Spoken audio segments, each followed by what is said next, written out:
Hey everybody, welcome to the weekly news recap of the 17th to the 23rd of February 2025. So, this week we have a new game announced from the developer of My Friend Pedro, which is a kind of side-scrolling shooter kind of thing that had some very elaborate and very complex shooting mechanics. This is also published by Devolver Digital, so you can expect it's going to be a Devolver Digital type joint. And the idea with Shotgun Cop Man is you use a shotgun to jump. Use a shotgun to do everything, basically. I don't think you can even walk. I think you need a shotgun to move all the time. And on top of that, there are other guns you can carry around, but I think at least one shotgun you're always going to have. The shotgun has a delay because you have to cock it in between the jumps, so it's not a case that you can keep spamming it. So it looks like it's going to be another kind of complex shooter type thing from My Friend Pedro. Probably a little faster for them to put together because My Friend Pedro, as far as I'm aware, they were developing that for quite a while. This one would be a little more straightforward. I don't think it has a release date or anything like that, but the plans are for Switch and PC at some stage this year, I think, probably closer to the end of the year. Anyway, that's Shotgun Cop Man. It's also a great name. Anyway, moving on. Saber Interactive and Hasbro are teaming up for some kind of AAA tentpole thing. We don't know necessarily what it's going to be. Saber Interactive are the people behind Space Marine 2 and Space Marine 1. Anyway, they're developing a AAA game based on a tentpole Hasbro intellectual property. Now, what is that? Hasbro has a lot of tentpole properties, so who knows really what that's going to be. Hasbro and Saber Interactive will be collaborating on an all-new video game partnership developed by the team behind 2024's mega hit Warhammer 40k Space Marine 2. Was it a mega hit? I mean, it did well. Mega hit maybe is a bit much. Anyway, combining high-octane single-player action and amazing multiplayer with Saber's Swarm tech, this new AAA title based on one of our tentpole IPs is sure to be a hit. So, what could it be? High-octane single-player action. So it's probably not Barbie. But that's Mattel anyway, so never mind. It's not even Hasbro. Okay, there's a couple of things Hasbro have. So probably more famously, Dungeons and Dragons. Magic the Gathering is also them. Probably more in the video game side of things. Transformers, Power Rangers, G.I. Joe. That's all them as well. Transformers probably makes sense because there hasn't been a Transformers game in a while. There was one in the works that did look pretty interesting, but was eventually shelved. So if I had to guess, I'd say Transformers. The Swarm tech stuff. Yes, you could have like swarms of like small Autobots or whatever, small Transformers to fight, I guess. G.I. Joe is another option. There hasn't been a G.I. Joe video game in a very long time, but at the same time, I don't think G.I. Joe is exactly a huge IP either. Dungeons and Dragons, obviously, it's perennial. It could always be Dungeons and Dragons, but I'm pretty sure they have a partnership with a different developer for a Dungeons and Dragons game now. Not Larian Studios for Baldur's Gate. Larian are going to work on something else. Power Rangers only recently had a new game, Reader's Rewind. And I can't really think how the Swarm tech would be used in a Power Rangers game. Anyway, my bet is Transformers, but again, there's loads. That's not like there are loads of IP that Hasbro have in the background. I never checked if my microphone was working. Okay, it is. Good. All right, moving on. Karma the Dark World has a release date. It is March at some point, so we're looking at Karma the Dark World a couple of times. I thought it was going to be a VR game at the beginning, but it doesn't look like it anymore, or hasn't looked like it for a while now anyway. It's a first-person horror type thing, where you're jumping into people's dreams and that kind of thing. So they have, carte blanche to make whatever they want, effectively. Anyway, it looks like it'll be a pretty trippy, spooky, scary game or whatever. Anyway, what is its exact release date? I forget. I'm pretty sure it's March. Lousy March weather. It is 27th of March. So end of next month. soon enough. Split Fiction's free copy offer includes crossplay on all platforms, a first for It Takes Two developers. So this is kind of more of a PSA than anything else. So Split Fiction, which is the next kind of multiplayer game from the Hazelite people. Basically, the Friends Pass thing has been a thing that they've been doing for a while. It basically means you buy the game once, and you can share the game with anybody at any one time. And you're not limited to just sharing it with that one person. You can share your Friends Pass with anybody. You can just only play with one person at a time, kind of thing. But up until now, you had to both be on the same network. So if you bought the PlayStation version of, we'll say, It Takes Two, your friend who you're giving the Friend Pass to would have to also be on PlayStation, kind of thing. The difference now with Split Fiction is that they can also be on PC, they can be on Xbox, but don't think it's on Switch. But either way, you've got, they could be on Steam, they could be on Epic, they could be on, I don't think it's on itch.io, but anyway, that's kind of the point. So it's a pretty cool change, and that's good to see that they're getting kind of crossplay. I'm still really surprised EA went for that. EA notorious for milking as much money out of people as possible. Anyway, moving on. Tales of the Shire has been delayed out to the end of June. It was meant to be out the end of March, 25th of March, and has now been pushed to the end of July. It is the typical reason. We want to make sure it's good. We're going to work on bugs, yada, yada, yada, yada. Anyway. What I do think, though, is certainly at play is that Private Division are attached as the publisher, and Private Division are not doing great right now. They've jettisoned a lot of properties. They've lost a lot of people deliberately, layoffs. It's possible they're feeling the pinch now that they don't have as many people working on their publishing games as they would have expected to have. Anyway, moving on. Alright, Zone Beta is a game that is currently up on Kickstarter. Mind-bending action, Zone Beta. As the icon might suggest, and the trailer might suggest, they're very much going for Metal Gear Solid. But the idea seems to be more along the lines of, hey, what if you played Psycho Mantis in Metal Gear Solid instead? So there's a bit of controlling enemies. There's a bit of making people, like, causing illusions and stuff like that. So you, like, pretend to be a different person. Or you make yourself look like an enemy soldier and that kind of thing. You saw the cyborg ninja effectively was in there in the last couple of scenes. So they're quite clearly going for Metal Gear Solid. But maybe you were Psycho Mantis instead. Interesting idea. Let's see how it works out for them. Bold strategy, Cotton. And even the main title screen here is that's just the Metal Gear Solid title screen. Anyway, it's up on Kickstarter now if you want to check it out yourselves. Disclosure, I have not backed it, but I may get around to it at some point later on. But currently, I haven't. Anyway, moving on. This week's free Epic Games Garden Story is a pretty fun kind of...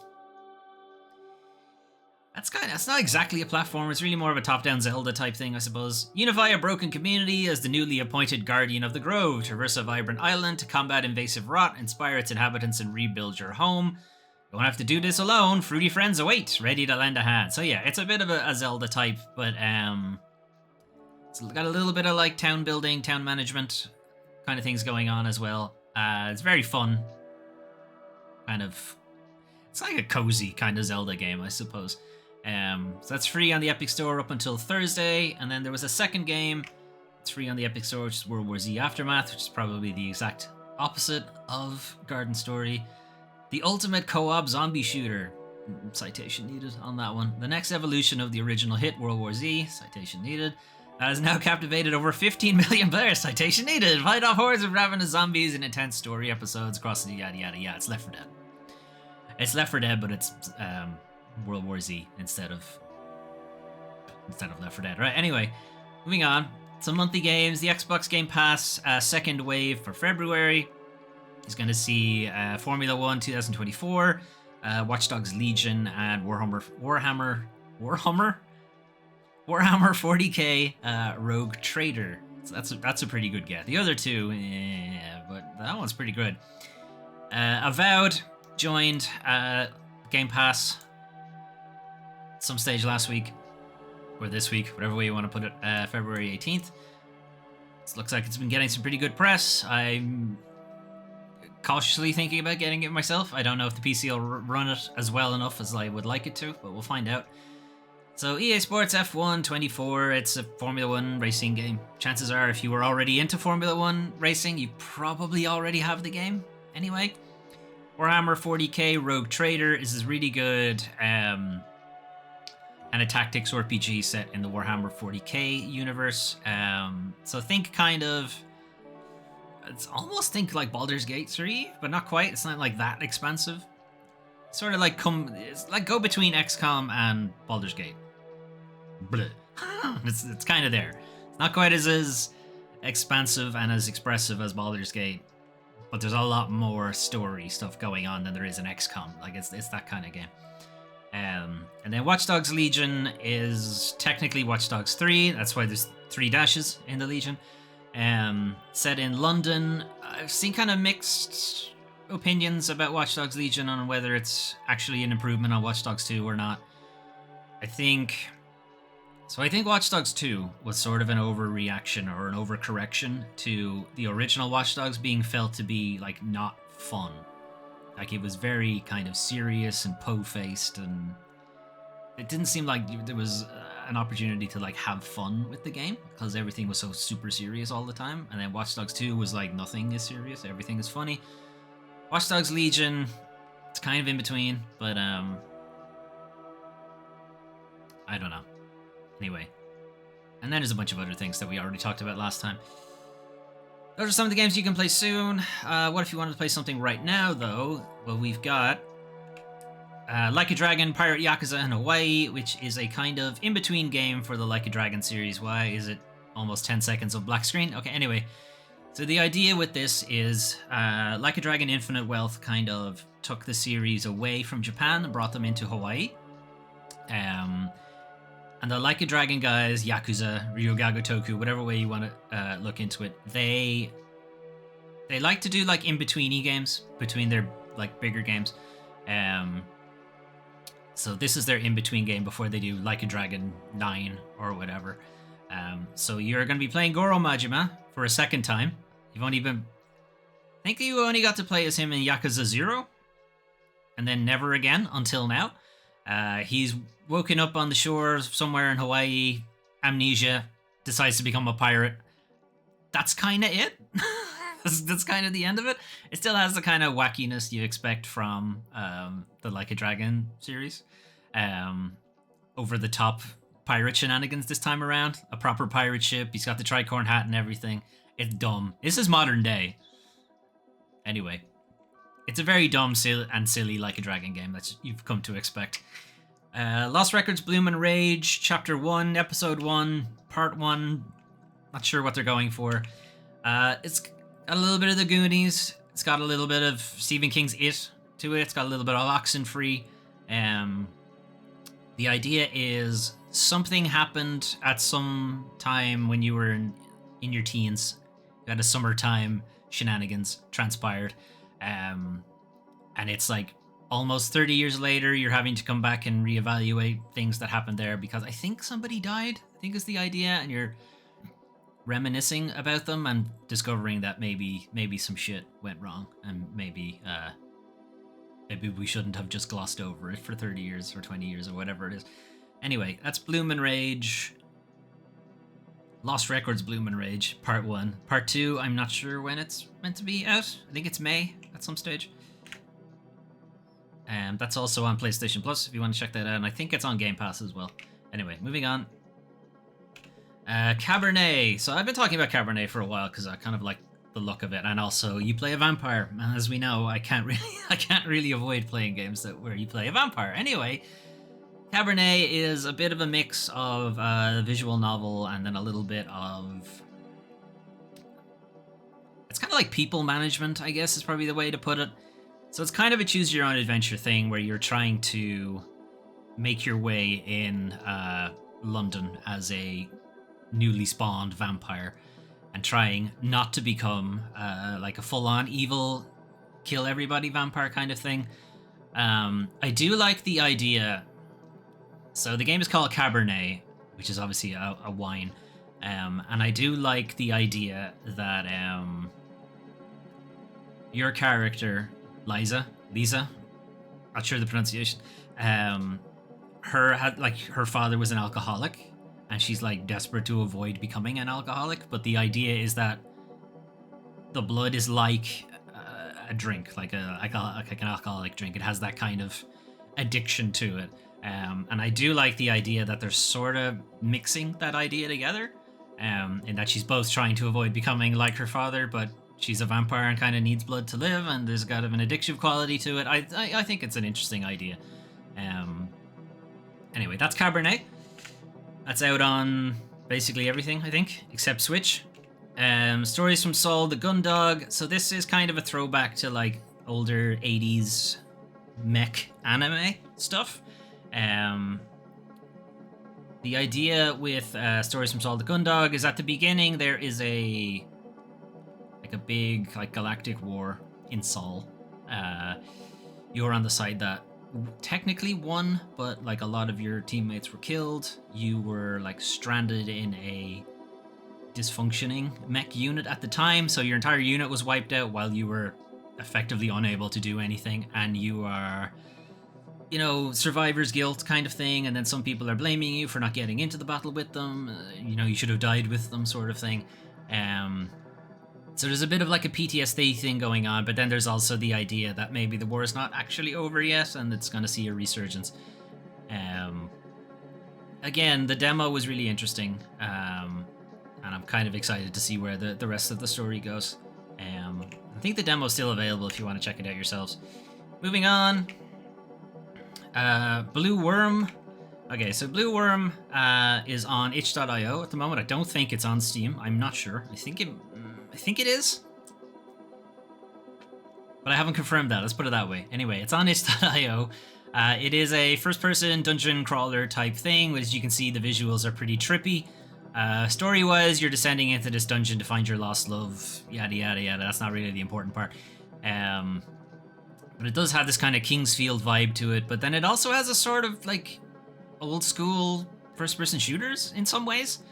Like some of the enemies do feel like they come straight out of like Doom and Wolfenstein and stuff like that. But obviously the trippy visuals are pretty interesting as well. I don't know how painful this will be to play. I guess this is also one issue. And the trailer is jumping between 3:4 aspect ratio and 16:9 aspect ratio, so I don't know if the game itself does that. Anyway, that's Blue Worm on itch. I think it's on Steam, but you'll have to check that yourselves. And then the last one we're going to take a look at here is Peripeteia. So this is a pretty old trailer. The game has changed a little bit since then. But it's kind of like an anime Deus Ex set in not Soviet Russia. Definitely not Soviet Russia. Anyway, we played a little bit of its demo. I think it was a Steam Next Fest thing 2 years ago, something like that. The Steam Deck struggled to run it, to be fair. But I did like it. And I mean, I like Deus Ex in general. Immersive sims and all that kind of thing. I don't know about the anime aesthetic thing, because it doesn't quite... Like, just looking at the game, you don't really get the anime vibe. It's really more in the UI and the occasional time you see your player character, but otherwise it doesn't really have the anime aesthetic thing going on. Anyway, this trailer is pretty old. It's 2022. It was meant to be coming in 2023, as you see in the trailer there, but it's actually only hitting early access now. So it's been a while in development. Hopefully it does well for them.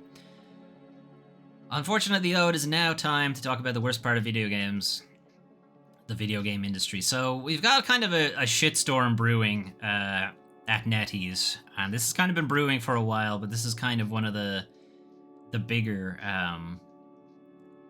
nuggets of shit in the shitstorm. I don't know. Anyway, Netease reward US-based developers of live service hit Marvel Rivals by sacrificing their jobs to efficiency. Cool. Thanks for making a really successful game. Now get the fuck out.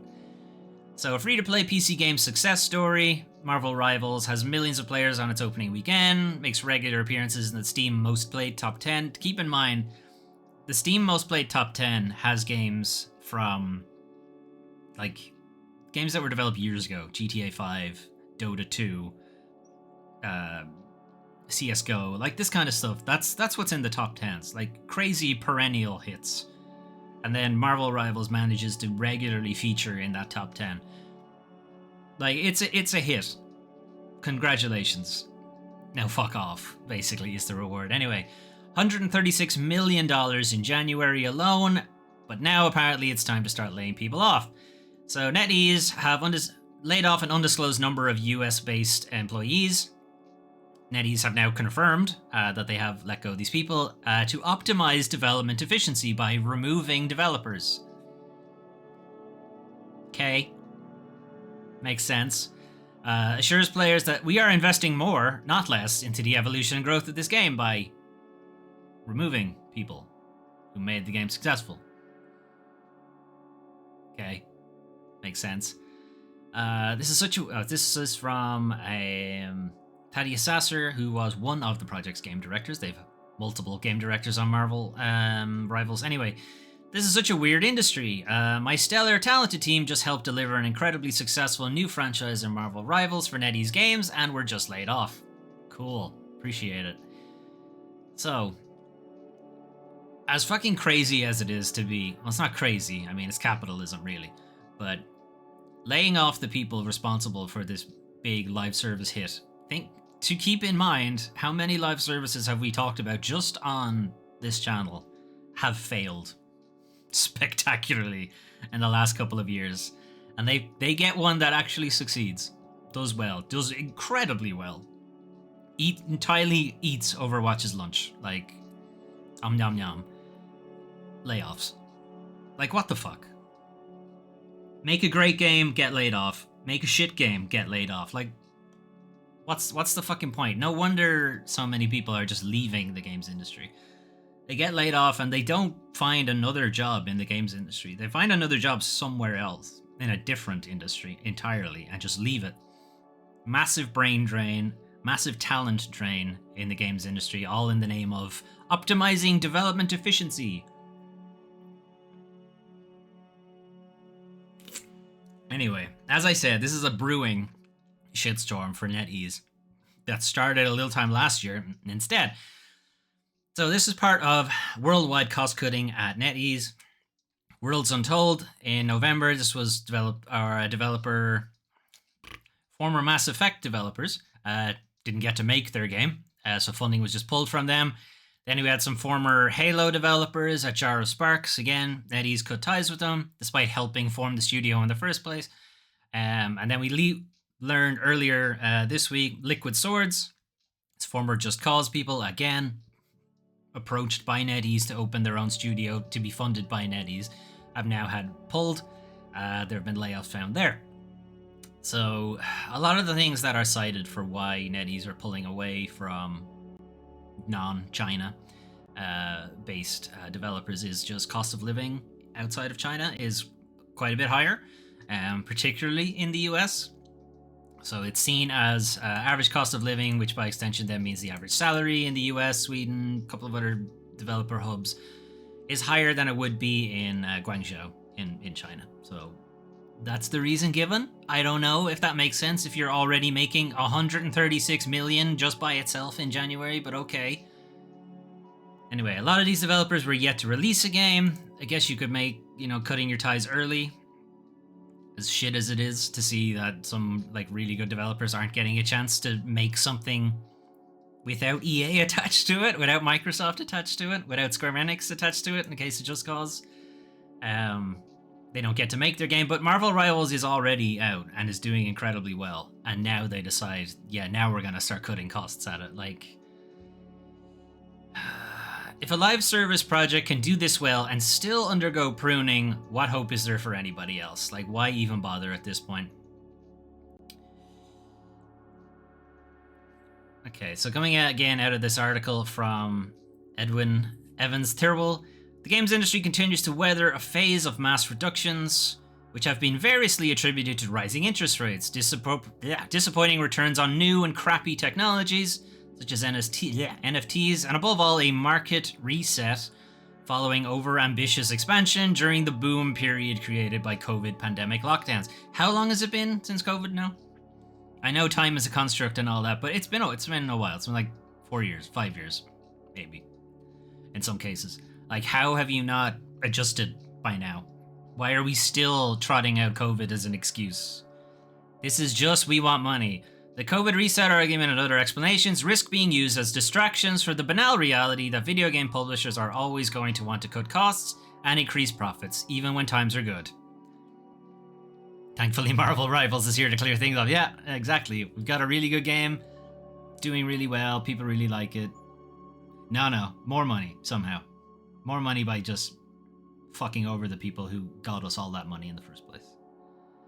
Cool. Anyway, we're not done with Netease because the CEO decided to weigh in and just made the stupidest fucking noises with his mouth. Anyway, things at Netease sound worse than previously thought, as its CEO apparently considered cancelling the immensely successful Marvel Rivals at one point just because he didn't want to pay licensing fees. Amazing!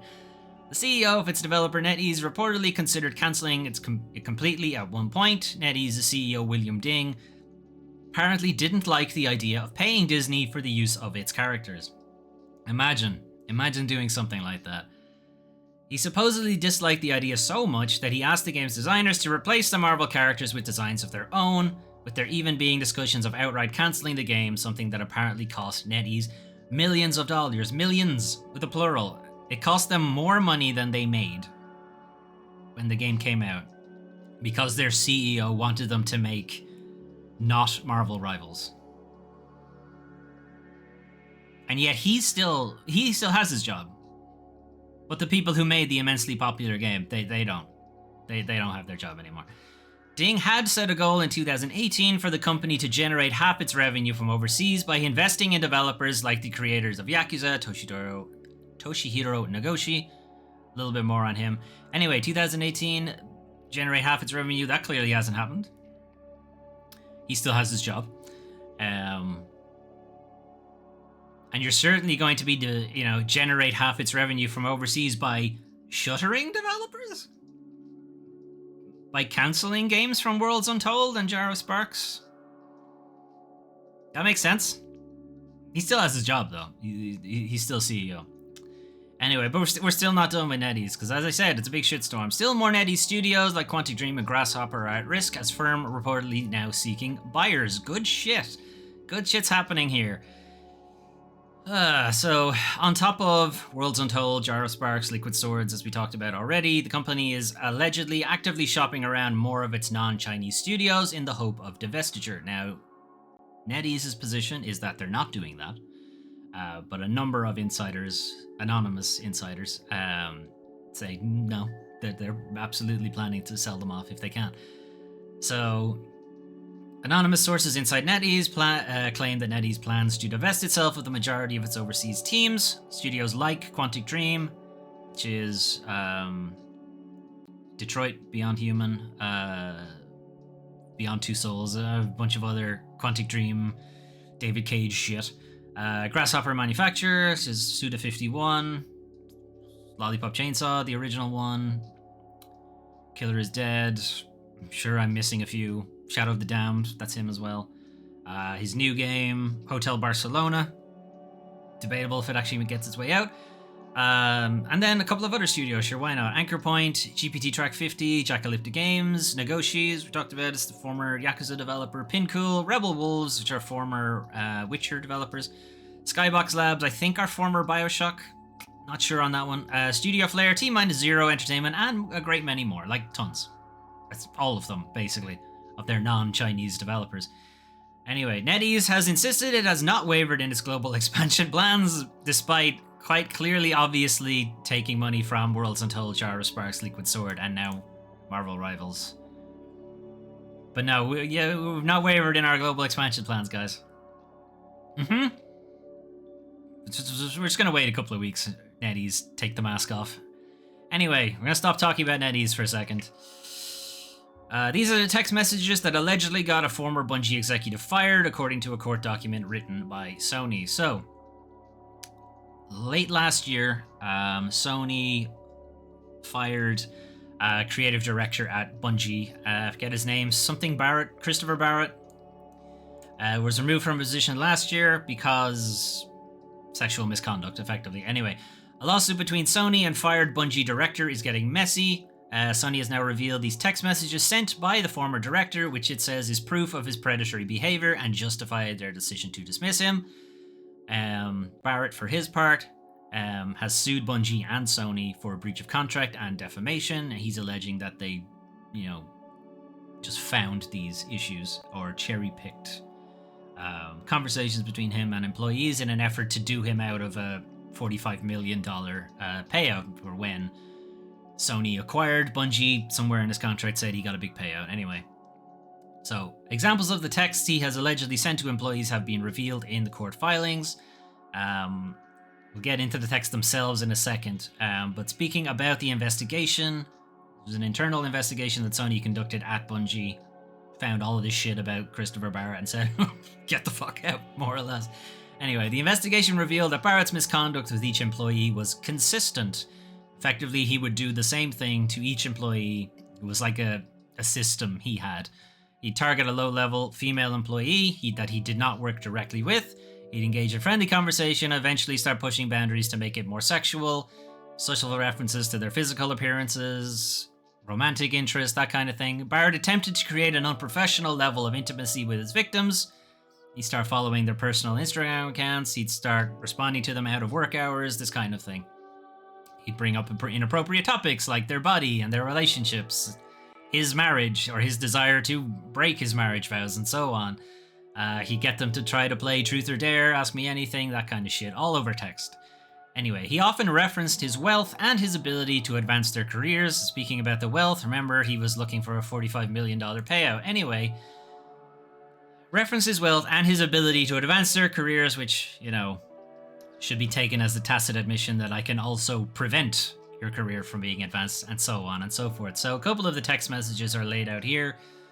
Barrett asked Victim 1 to play Truth or Dare over text message and inquired, "What do you think is your best and worst feature physically?" He later told her in a text message that she was hot. Great, that's your boss saying that to you. Victim 1's explicit request in writing for Barrett to recognize boundaries. He called her later at night while drunk, kept her on FaceTime call for hours, moved down a dark hallway to his bedroom, and then suggestively told her, "Can't believe I am lying in bed to talking to Victim 1. Just reading that out was fucking hilarious. Like, clearly Victim 1 is, meant to be the person's name, but just reading it as, "I can't believe I am lying in bed talking to Victim 1. Anyway, she abruptly hung up. Good job. You should have hung up way earlier than that, but whatever. It's fine. You hung up eventually. Barrett sent Victim 2 Instagram direct messages stating, "You are the holy grail. I hope you find a person worthy of attention. I'm not hitting on you. I hope it doesn't feel like that. I'm married, but I can be honest. You are the point 00001 and better be treated like that forever." Victim 2 responded that her boyfriend treats her very well, but I would hit on you if he wasn't. Remember, he's married though, and he's not hitting on her. But if her boyfriend wasn't treating her well, he would, and he's still married, by the way. Anyway, he was also sent a direct message to Victim 2 on Instagram. "You want to be worshipped, I think? Why are you against that actually happening?" A few days later, message Victim 2, "What are the steps one would have to take to date you? What is the strategy guide?" Jesus Christ. Also, "I'm not hitting on you, I'm married." Anyway. Now we have Victim 3. "I hope your boyfriend doesn't mind. I text you a lot. I just worry, like I really enjoy texting you and talking. I don't want him to get the right idea that he is being a fucking creep." Anyway. Victim 3 brushed him off, said she was busy. He said, "I want your attention. This is so annoying." Now we're on to Victim 4, and this time it's on Microsoft Teams. Great. If Microsoft Teams wasn't PTSD-inducing enough. "Are you still in your pajamas? Is it like a button-down, top and bottom, sweatpants, Lululemons? Fuck off. What are you wearing? What are you wearing to your employee?" 3 weeks after Victim 5's tenure at Bungie, Barrett called her late in the evening while drunk, again, and told her, this is a different victim though, and told her intimate details about his personal life and asked her about who she was dating and what her type was. He sent her a personal Instagram thing she did not accept. Good for you. Sony goes on to say that many of the women involved eventually reported these incidents to Human Resources, but were nonetheless afraid for their positions, because remember, at the time, Barrett, big creative director at Bungie, is effectively their boss. Their boss's boss's boss. Anyway. Some victims did tell Barrett to stop, but even in cases where he initially feigned compliance, Barrett promptly picked back up again with his disturbing behavior in this next communication. So, for Barrett's part, he's saying this is cherry-picked and this is just defamation, so Sony can get out of having to pay him $45 million. On the other hand, if these are the cherry-picked messages, they're still not great. Like, these existing at all is bad. Never mind that they're cherry-picked. Like, that these exist in the first place is not a good look for you, bro. Anyway, will anything necessarily happen? No, it will more than likely be settled. It's how these things tend to work out. The important thing is that he doesn't work there anymore. So he can't do this to those employees anymore. If he ends up getting a job somewhere else, you would hope they do their due diligence and realize that maybe he's a bit of a liability, but again, this may just be defamation and they just don't want to pay me. Who knows? Moving on. Alright, Microsoft decided to say something stupid this time. Microsoft's generative AI model Muse isn't creating games, and it's certainly not going to solve games preservation, expert says. So, earlier this week, Microsoft introduced Muse AI, which is meant to be a generative AI slop machine, but for video games specifically, and the idea that Phil Spencer trotted out was that this could eventually help developers like make new games and be good for like video game ideation. Ideation being get new ideas for video games, basically. And then decided to say that, yeah, it could also be used for like preservation as well, somehow. Despite the fact that all it does is make videos. Shit videos. Like 280p videos. Anyway, generative AI breakthrough designed to aid in gameplay ideation. So they used Ninja Theory's Bleeding Edge game, which is a first-person shooter multiplayer thing. The images were miniature in size, presumably to avoid highlighting some of the wonkiness AI is known for. Never mind the wonkiness. It's just to avoid showing how poor resolution the whole game was. Anyway, this is actual size of the images. They're tiny. It's just to show how fucking grainy they would have been. And also their images. They didn't actually show the video. Or sorry, they were GIFs, rather. They're gonna get away with putting it as GIFs and saying GIFs by nature are poor resolution. Fuck off, Phil. We know what you're doing. Anyway, news would radically change how we preserve and experience classic games in the future. This is Phil Spencer. And that the algorithm could be used to make older games compatible with any device, because it's just a video. Anything that can play video would do it. But you're not playing the game now. You're watching a video. Anyway. Reaction to Microsoft's announcement was swift. Social media awash with posts pointing out that yes, Microsoft was absolutely jumping on the tech industry's AI buzzword bandwagon, but also the suggesting that Xbox was about to start using Muse to pump out AI slop, which it absolutely will. Because that's all they've got going for them. I don't want to get into the larger tech industry and its white whale that is generative AI, because they have no other ideas right now for generating growth. This is why they're pushing it so much and forcing you to use it everywhere. Making it opt-in by default, all of this shit. They couldn't get NFTs to work. They couldn't get Metaverse to work. They couldn't get 3D TVs to work. They couldn't get a bunch of other things to work. And now they're going to start focusing on this. They have nothing. They've invested so much money into it that it's a too big to fail project for them now. And when it does inevitably fail, because nobody's using it, really. All of the people who are using it are only using ChatGPT. Like, very few people are using the other AI models. And it is incredibly unreliable. Not to mention all of the many, many IP rights violations it's going through. The sheer amount of money it takes to run. ChatGPT, remember, the one that everybody really is using, spent $9 billion last year to lose $5 billion. This generative AI is not going to go do anything. It's going to, what it will do is implement a massive crash in the tech industry. That's what it will do. Anyway, so they engaged an AI researcher and game designer, Dr. Michael Cook. He's written a bunch of work on AI in games, not like the NPC AI, like actual AI.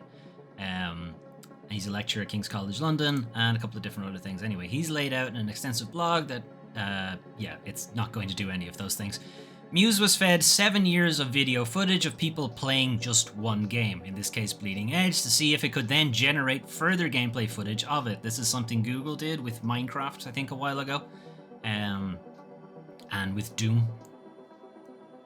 Now, I think it's Microsoft that did something similar again with Minecraft, and Google did something with Doom, with the idea that it could just generate the frame from, massive archives of footage of people playing Doom to figure out what the next frame would look like. And I think I was wrong, on most of the time. Anyway, Microsoft researchers could ask Muse to predict what might come next if changes to a game were made. So the idea would be that, hey, what if we just randomly put a jump pad here in the level?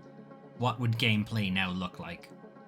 And it would allegedly generate what a match of Bleeding Edge would look like if there was a new jump pad installed in this one area. You can already see how this would be wrong, right? Because players don't behave like machines, and they don't behave the same way that they always behave. The meta changes constantly in these kind of things when you start rebalancing and changing the layout of levels and stuff like that. Things will emerge that you absolutely did not expect, and the generative AI thing is not going to figure that out because it can't figure out anything because it can't think. Anyway, they made a tool that let game developers edit a game level using existing game concepts, like adding in a jump pad to a place there wasn't one before. Then they gave this new level to their model and asked it to show what it thought the footage of a player playing from this new position would look like. Why they don't just get a player to do it instead? It feels like it would be cheaper. A/B testing is a thing. Anyway, they're talking about the model that it has to remain predictable, which it can't. Generative AI can't be predictable. But anyway, Muse could be used as a shortcut tool for predicting and visualizing how gameplay might adapt to a particular input by a developer, and crucially, that developer has to be human. Anyway, Microsoft's research paper on Muse says the AI model is required to understand. Generative AI can't understand anything. Computers in general can't. They can give the appearance they understand things, but they don't actually understand anything. Persistency in generative AI, where each frame looks completely different to the last frame. Okay, cool. Consistency, again. How many times have you seen the clothes randomly change color or the guy's appearance look completely different? Persistency is things just randomly disappear out of the scene. Diversity and in order to succeed. Consistency and diversity at the same time. Interesting. Okay, I don't know how they're going to make that work. Anyway, the whole point is just get a fucking human being to play the game. Anyway, the paper is not really about generating gameplay or ideas. It's about these researchers thinking about the implications of how people will work with these tools. So they're looking at it as more of a tool in addition to the standard playtesting environment, which is what you would normally do. So the thing to keep in mind, though, is that it needed 7 years of footage of the game. The Doom one also required fucking years of people playing. How old is Doom? How much video do you think they have of that? A lot. A lot is the answer. How are you going to do this for a game that doesn't exist yet? That's game ideation. Gameplay ideation, you would still need 7 years of footage of a game that hasn't been released yet? How? How, Phil? Tell me how you're going to make that one work. Anyway, there was no specific mandate from Microsoft to use this AI for now, which is good, but I'm sure they'll figure out a way to make it happen. Anyway, ultimately, even with all of this data, there's several years of gameplay footage, all the time spent annotating datasets, because again, a person has to go in and say what each dataset represents and what it's supposed to be showing and so on. It was still only just about able to generate footage predicting player behavior. Not in a very coherent way, and certainly not in a consistent way. Such a system currently lacks any practical use, is enormously expensive, and requires any developer already have a vast vault of gameplay footage lying around for Muse to ingest in the first place. That, if you're making a game from scratch, that obviously does not exist. Anyway, talking then about the preservation side of things, which is just very, very dumb. The question of how we get video footage of people playing our game in the first place. Sorry, that was the other thing. Okay, so yeah, preservation. Phil Spencer's fucking thing. So this is from Phil Spencer. You can imagine a world where, from gameplay data and video, a model could learn old games and really make them portable to any platform where these models could run. Okay, Phil. You fucking idiot, right? I mean, in a sense, anything is a preservation tool. This is from Cook. I could ask my friend's 5-year-old son to draw a crayon picture of what he thinks the ending cutscene of Final Fantasy VIII looks like, and that would still count as game preservation. In a way. Just to say that what Phil Spencer is talking about is not game preservation. Anyway, despite a decade of AI growth, remember, this generative AI is not a new technology. It's only just gotten like a big boost of fucking venture capital money, really. All Muse is able to manage is grainy GIFs of one pretty simple game that required 7 years of footage. Cool. This is absolutely not a solution for game preservation. A generative model of what game footage maybe looked like once might be a nice curio on the side of a real preservation process, but it is always going to be inferior to other ways we approach the problem, like just dumping the raw binary of the video game itself and preserving it on a PC. Just do what GOG are doing. Do what the Video Game Museum are doing. Just do that. Make all of your games open source after 10 years. Like any of that kind of stuff. No. We'll spend a ridiculous amount of money to get really shitty GIFs of how we think the game maybe plays. Anyway, moving on. So Shuya Yoshida is still kind of doing the rounds for interviews after leaving PlayStation, and it's kind of confirmed what everybody more or less assumed, was that he was forced out of being head of Worldwide Studios. And essentially, the way he tells it is that he could either have no job or he could take over the indie position, but he wasn't going to be head of Worldwide Studios anymore. Despite this being a time when PlayStation was starting to turn things around. Anyway, he took the job overseeing indie games for PlayStation because he had no choice. So in 2019, he went from president of Sony Interactive Entertainment Worldwide Studios to overseeing a new initiative focused on independent developers. Well, I had no choice when Jim Ryan, remember, our favorite, our hero, fucking asshole. Anyway, when Jim Ryan asked me to do the indie job, the choice was to do that or leave the company. But again, he tries to save face with his former employer. I felt very strongly about the state of PlayStation and indies. I really wanted to do this. I believed I could do something unique for that purpose. At the time, it was considered that PlayStation just didn't care about indies. I've kind of argued they still don't really care about them, but anyway. He believes that's changed now. You don't hear that kind of criticism anymore. You don't hear that kind of criticism as much anymore. I wouldn't say you don't hear it at all, but anyway. Indies are now selling better on PlayStation than on any other platform. This is coming from the developers themselves saying that they see more sales through the PSN than they do on like Steam or the Switch eShop and stuff like that. Some games sold better on PlayStation than even on PC. When I started that work 5 years ago, it would have been different. It would have been the Switch version would sell 3 to 5 times more than PlayStation, and so on. So that gap has been lowering. It's now effectively comparable, and then for some games, PlayStation sells better. Now, you could argue that a lot of that is because like PlayStation is like, what, 80% of the console market at this point? So by sheer numbers alone, you would probably get more sales from PlayStation. Whether that's because PlayStation are doing a better job showcasing indies or not, or is it just they're a much bigger pool of players to pull from? I don't know. Anyway, talking about what he's going to be doing now after Sony. So he hasn't retired. He's just not working with Sony anymore. But he will be continuing to work with indie developers. I love working with these younger, talented developers. They come up with amazing games every year. Every year when you come to one of these events, a couple of the nominees for Game of the Year are indies. They're bringing something exciting to the industry. It's true. It's a lot of fun. That's my dream job, to be able to help them. It's his dream job so much that he's actually voicing a character in Promise Mascot Agency. It's coming out pretty soon. That's pretty funny. Anyway, the rest of the article is talking about like his early time at Sony, and then why the industry is seeing such a massive number of layoffs, which you talked about already. They're trotting out the COVID excuse.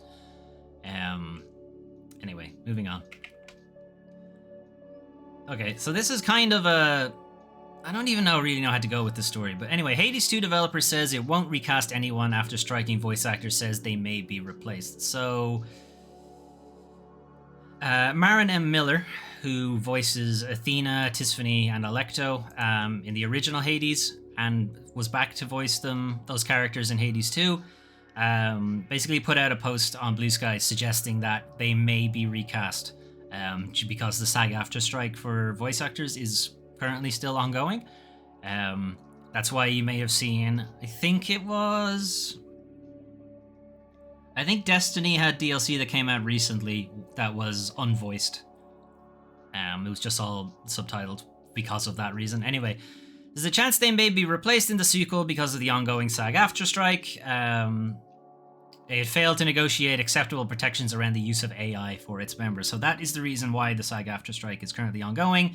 The generative AI slop machine is threatening to essentially replace a bunch of voice actors, stealing their voices and then reusing them without their consent and so on. SAG-AFTRA are like, no, no, absolutely not. So we're at a bit of a standstill for that kind of thing. Anyway, it's possible you may hear me get recast in a particular game that is very popular. This is Hades 2. If I am, it was not because I stepped away from the character willingly, it's because the employer refused to flip to an interim. So what is an interim? Interim agreements are effectively decisions they can make with one very specific outlet, in this case Supergiant Games, to effectively ignore the strike, which is a kind of a weird have your cake and eat it too, in my opinion. Whatever, it's an industry thing, but it allows them to perform the role while strike action is still ongoing.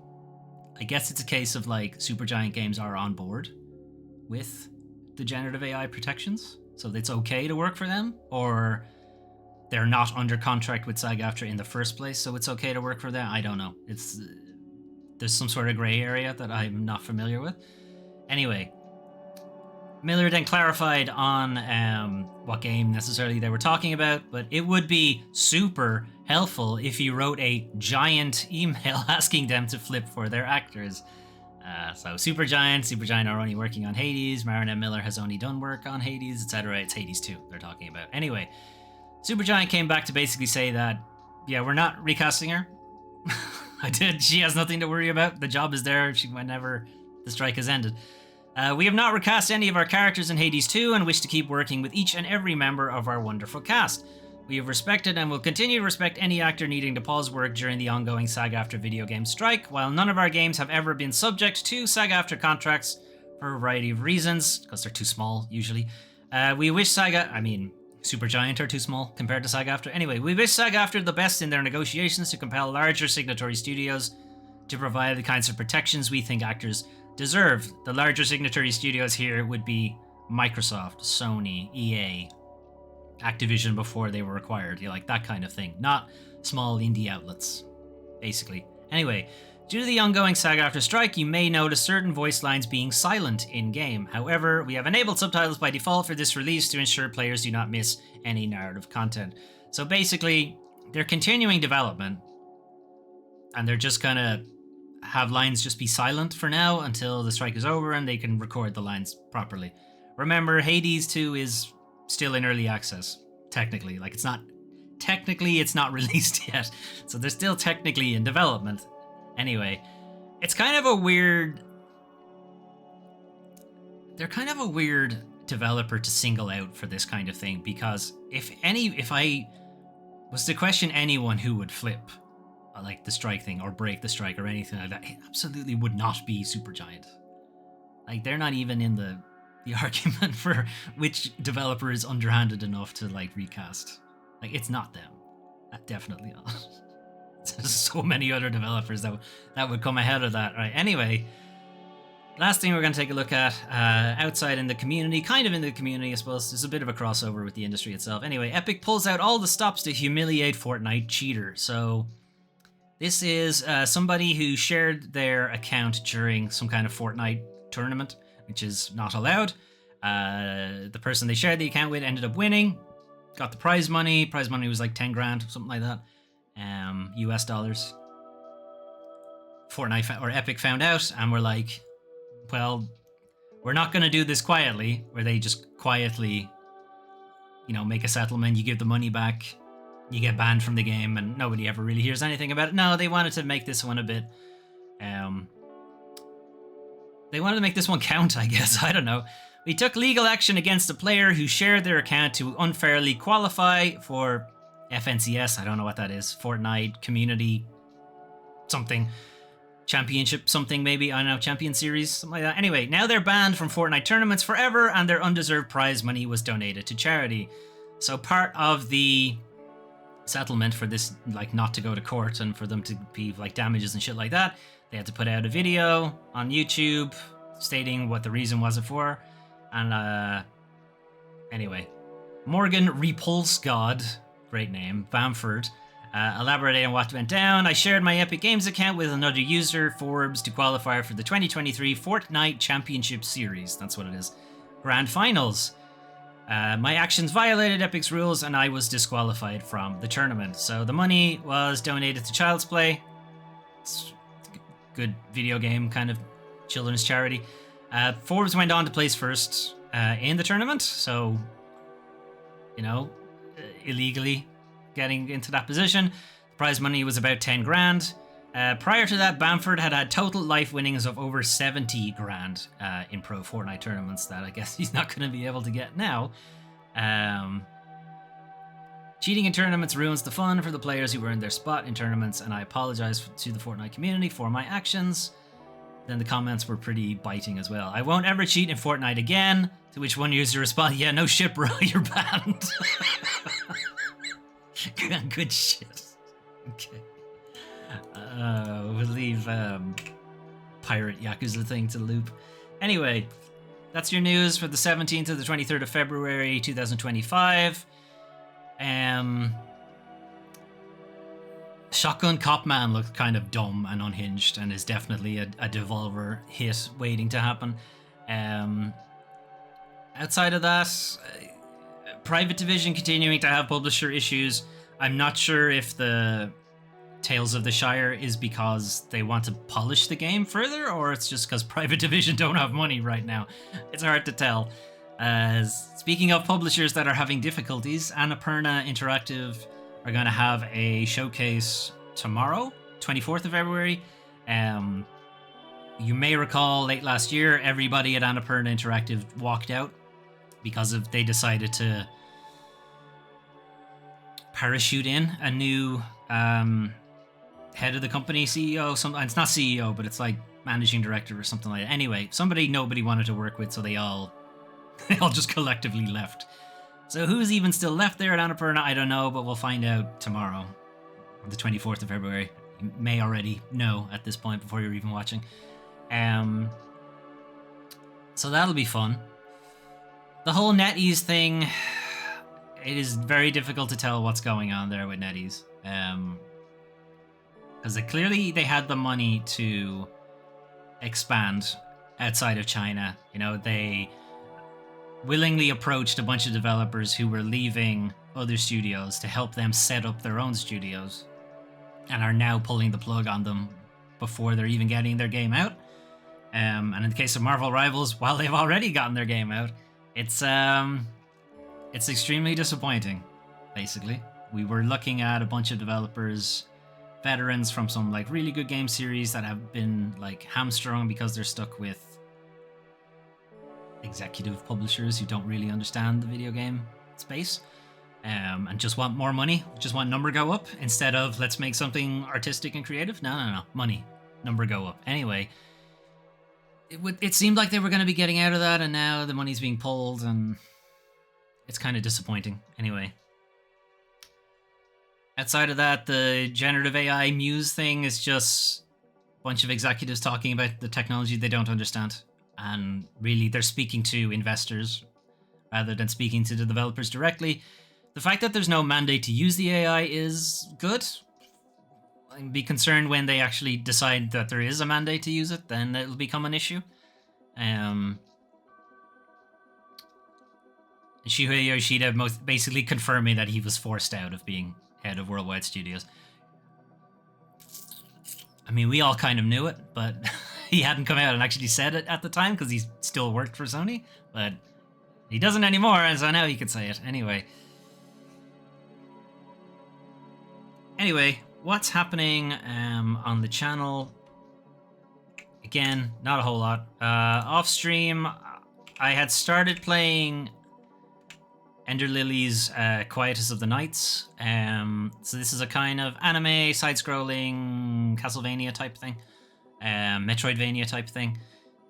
So the idea with Ender Lilies is your main character is like a priestess child.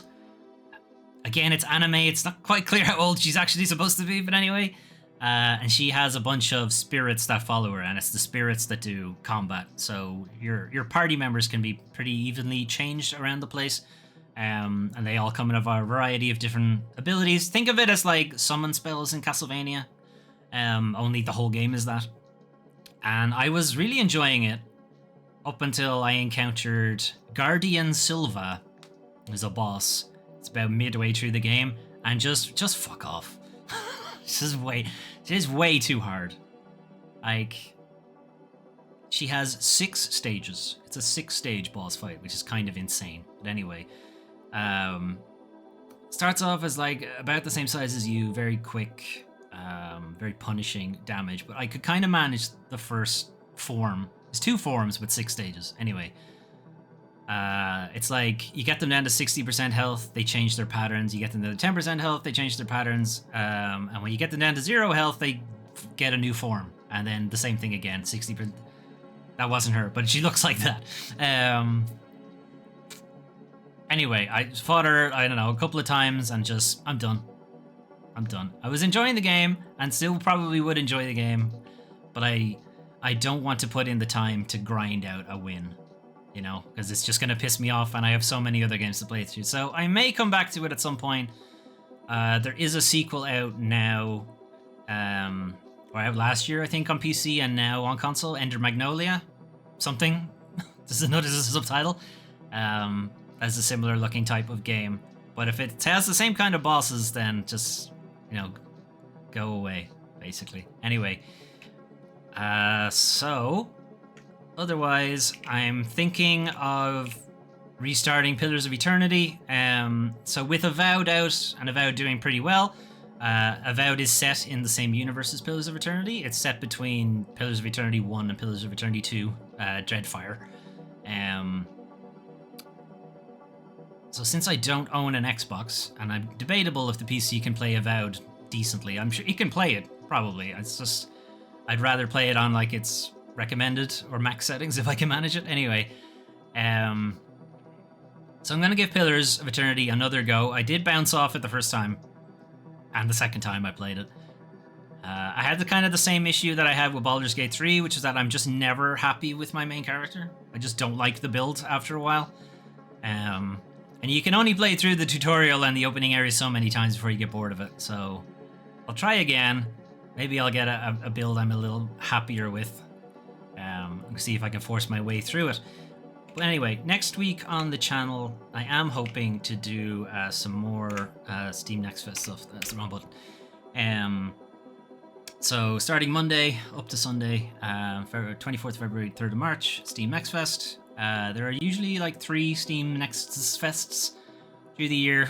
Some stage in February, another one some stage in June, and then another one some stage in September. So I'm going to try to grab this one and look at some of games that are probably like a little while off. You know, it's kind of a mix of demos of games that are coming out pretty soon, and then games that are like 2 or 3 years away, maybe at best.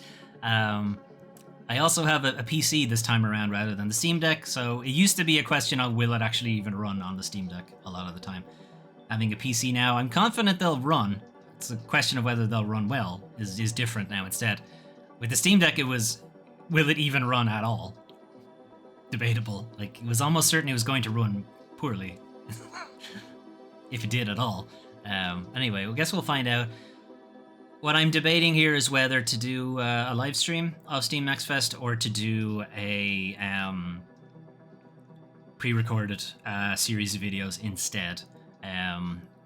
I'm leaning more towards the pre-recorded stuff because it does allow me to kind of spread out the demos across the week instead of trying to just do a big lump of them all at once, and then not getting enough time for a lot. Because previously when we'd done Steam Next Fest, sometimes I'd be having to end demos early because they're a little bit longer than I was expecting. and then trying to fit as many games in as I could. So doing it like a pre-recorded way, I could take my time with the demos and just edit out any of the weird technical issues that sprung up during those live streams. Sometimes it was difficult to get footage to go to OBS, and sometimes obviously the Steam Deck would just crash and all these kind of things. So getting rid of all of that and just doing a pre-recorded thing, I think is maybe the better option, but I haven't done a proper video game live stream this year, and I do really want to get back to it. So this is maybe not the best one to try to get back into it. Maybe it'd be better to get back into a game that I know definitely works. And either the PC or the PlayStation will play it properly. Anyway, that is the plan for next week. So you will see something about Steam Next Fest on the channel. Hollow Body, we still have to complete. Monster Hunter, that's been in stasis for such a long time, and now Monster Hunter Wild. Remember when I said I'd finish Monster Hunter World before Wilds came out? I even said I'd finish Rise before Wilds came out. That's not gonna fucking happen. Anyway, that's the plan for next week. Thanks for watching. Hopefully you'll see me before next Sunday, but you will see me at the weekly news recap next week. All right, have a good one. Bye.